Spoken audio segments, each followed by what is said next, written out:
Ladies, here we are with our nature trail layout, and I want to go over the big chippy part of this and how it's changing the sketch. So this is our sketch. It's a revision from November of 2020, and it's a pretty simple sketch, but man, with the embellishments and stuff, it certainly doesn't look that way. So let's talk about, oh, you know what? Let's go over our sketch number 4 for September with our big chippy, and let's talk about how the chipboard is changing how we do the sketch.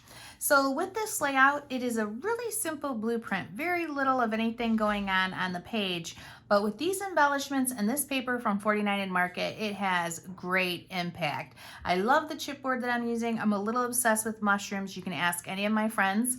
If we are out walking or hiking or anywhere that I see a mushroom, I will definitely stop and take a picture. So with that, when I decided that this was the chipboard that I was going to use, I knew I needed a blueprint that was pretty simple and had something with that big ring. So on here, when we do this layout, we're actually not using anything for the 1/4 inch ring die here. We're only going to be using our big chipboard, and then we don't even do it on this side. It just has a lot of embellishments. This is 49 and Market paper, and it is pretty spectacular. I went and made some words to go with this, and then used 49 and Markets, or no, I used Tim Holtz bugs on this page too, which is just great. I absolutely am obsessed with this. So just remember, when you're doing this layout, you do not need the 1/4 inch rings. We do not do that. We're just doing the chipboard. Now let's talk about how we're going to be doing the chipboard and these little gems. Just some tips and clues since we're already talking about this one. So on these chipboards right here, I would get rid of all the negative pieces and then go through and use my Vintage Photo Distress ink. So let's open it up.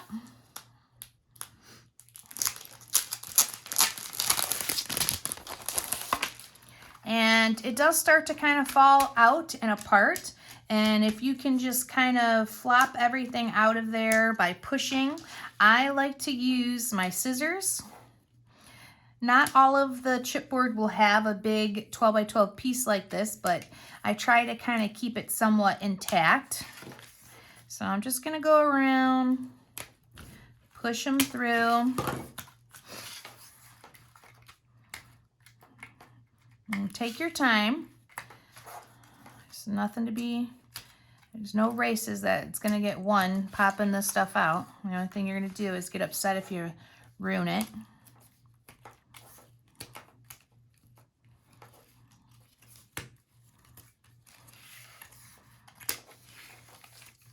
Okay.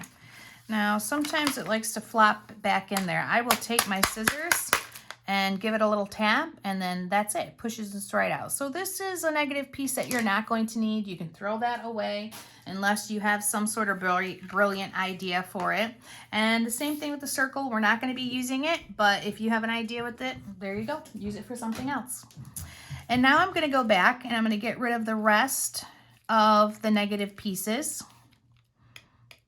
before I start to use my Vintage Photo Dauber. Now this one's being a little bit finicky, so I'm going to try to pop it the other way. And I got it. There we go.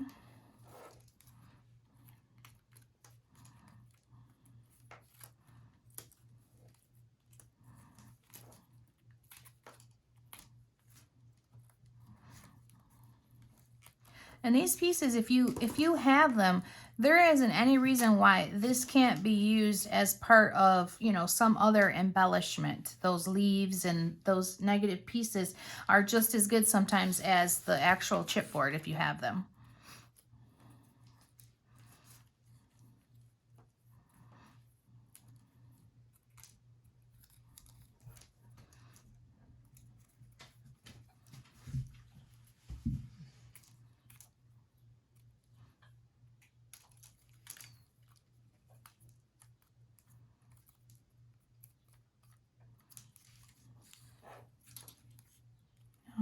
keep working your way around.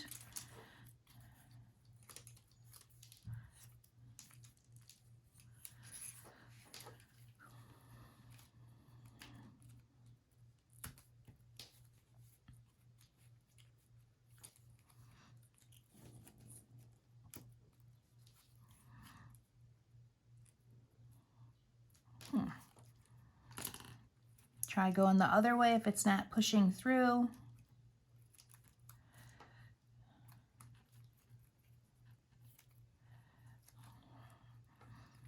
Sometimes they're just a little stubborn.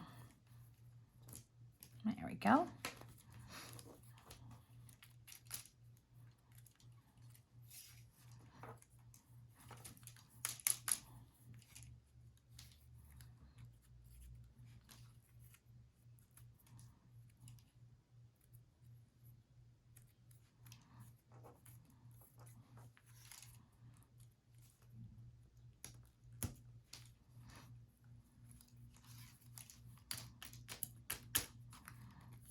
Okay, I think that is it.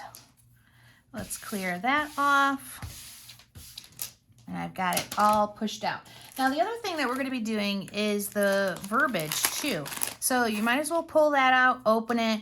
If you want to pop the negative pieces out while it's in the bigger portion of the chipboard, that certainly does seem easier. I probably should have did the same thing with this. The small pieces get popped out before you take it out of this. It would probably push out a little bit easier. It's easier to hold on to, okay? So once you've got that, get a scrap piece of paper, which I need to grab right now. I always like to use my silhouette sheets. I never throw them away. Or I use the big 12 by 12 sticker sheets. Those are the exact same thing. I always get rid of the excess stickers, pull off the thing, and then use that sticky backing. All right, once I've got this, I'm gonna grab my vintage photo. I always have both things ready, plus that. Let's make sure you guys can still see everything I can. Yes, there we go. And just like a bingo dabber, the more you push, the more comes out of the sponge.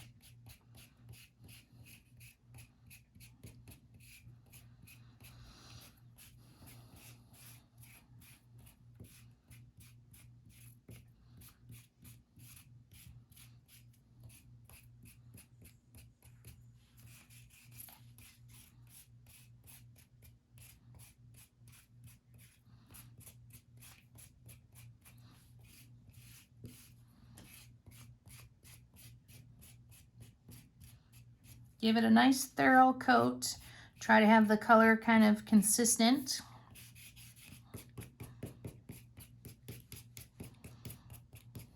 And sometimes when the color is not consistent, I'll go back and just kind of use my sponge and do a little bit there. I'm not sure why that, works, but it does.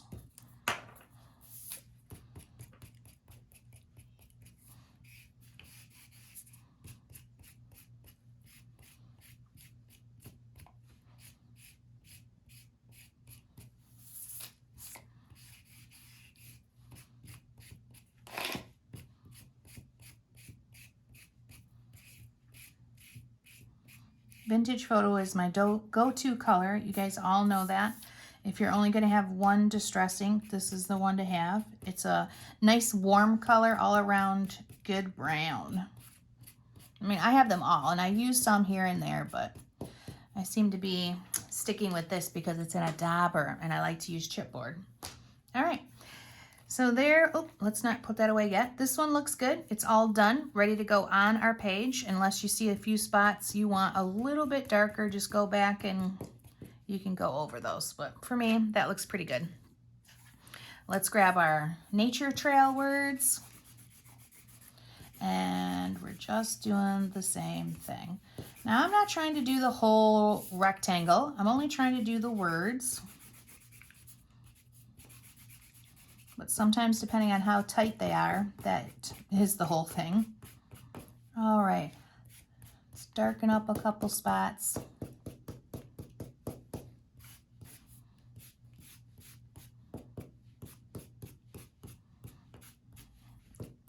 And that looks pretty good to me. And now we're going to talk about how we get them out of this rectangle without mangling them. So anytime I'm using these, I always like do a bend towards the top because I never have the chipboard connected at the top. It's only connected in 2 spots at the bottom. Sometimes if it's a really big word, I will do it at 3 spots, but normally just 2 because that's all it requires. And that looks pretty good. You can see where there's separation and that kind of thing. And then I just start cutting away at the negative pieces that I don't need. And a lot of times what happens is this right here. You still are connected at the bottom, but it falls right out. You can see I'm connected there. I could just pop that away, clean out my S. If I forgot to clean these out prior. Okay. Clean out my O. And then my word outdoors is all done. And I'm going to keep doing that until I have every single letter, every single word cut out. I can pop these out. Perfect.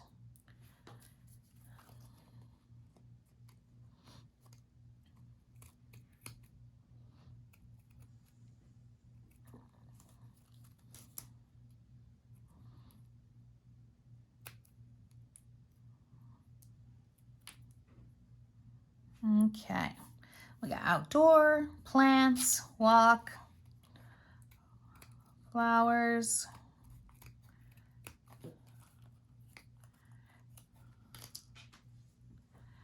and that is good. You guys see how that works? And it's much easier than pushing them out. Cutting away is where it's at. So now let's talk about a couple other things on this layout. I'm going to set these aside. And some lucky person's going to get these things cut out or inked. And we want to go over how to glue down those small words. Let's clean this up and pull back our layout. So here is my layout. Okay. And it has on there those really small words, and it also has the gems right here. So we want to talk about how to put those gems on for you newbies, and we want to talk about how to glue down these letters or words because they're so delicate and so small. So like the word flowers, which I've got right here, I pulled out, is right there, okay? So with this, I'm going to take my Nuvo glue, and I'm going to put probably 1, 2, 3, 4 little dots, and then I'm going to push it in spot where I want it, and I'm just going to hold it down for a second. That's all it needs. But it is super important that you use an adhesive that does delicate small things, and this works great for that. A glue pen or this Nuvo glue, though this is my favorite, it's my go-to, but make sure you get something that when you go to apply the adhesive, it doesn't mangle the word, okay?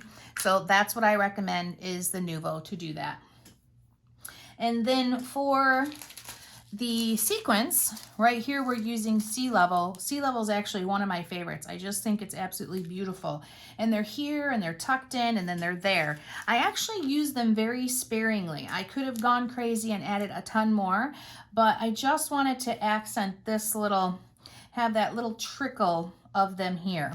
And then one of the other things that's on here that you may not know, this is glitter glue and it's called palm leaf, okay? So it's a bluish teal color, and sometimes people would call it green.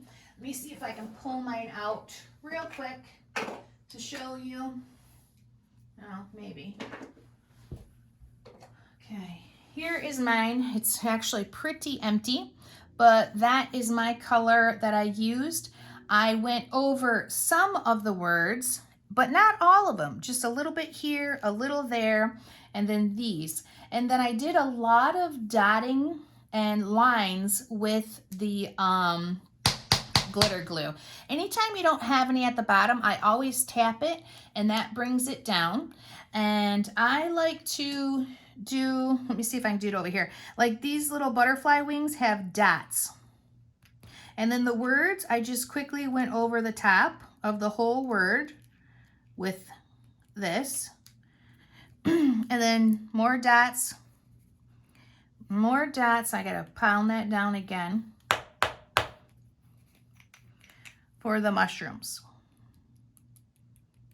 Okay, and just highlighting edges and tops and things like that.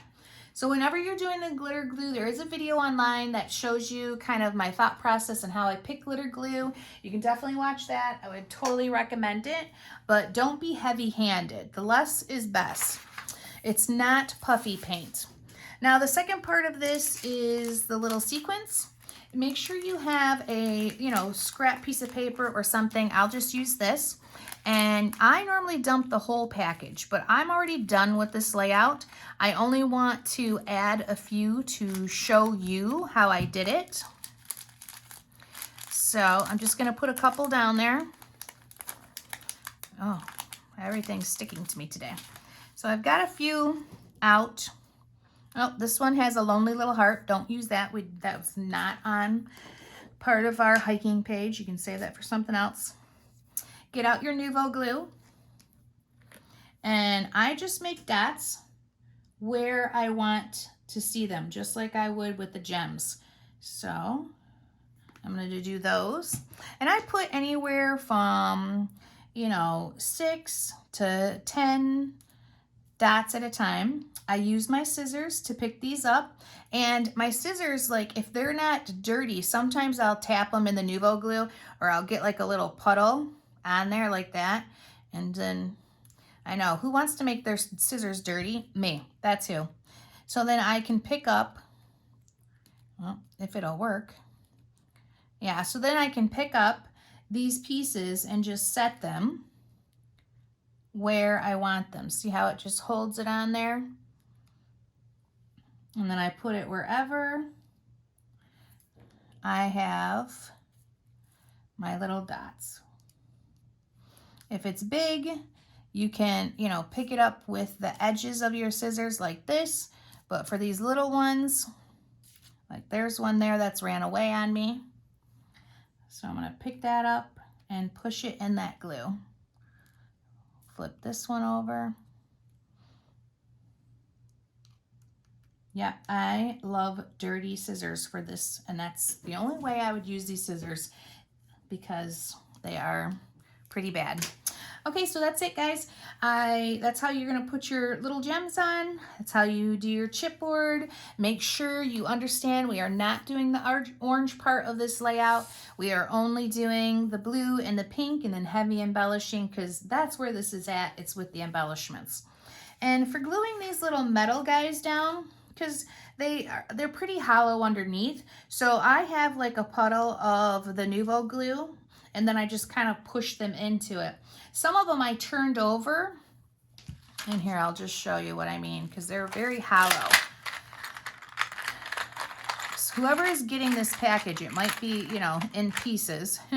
So you don't want to put any in here. I would do all around the outer edge and then just push him down where you want him to be, and then let it set up and dry, guys.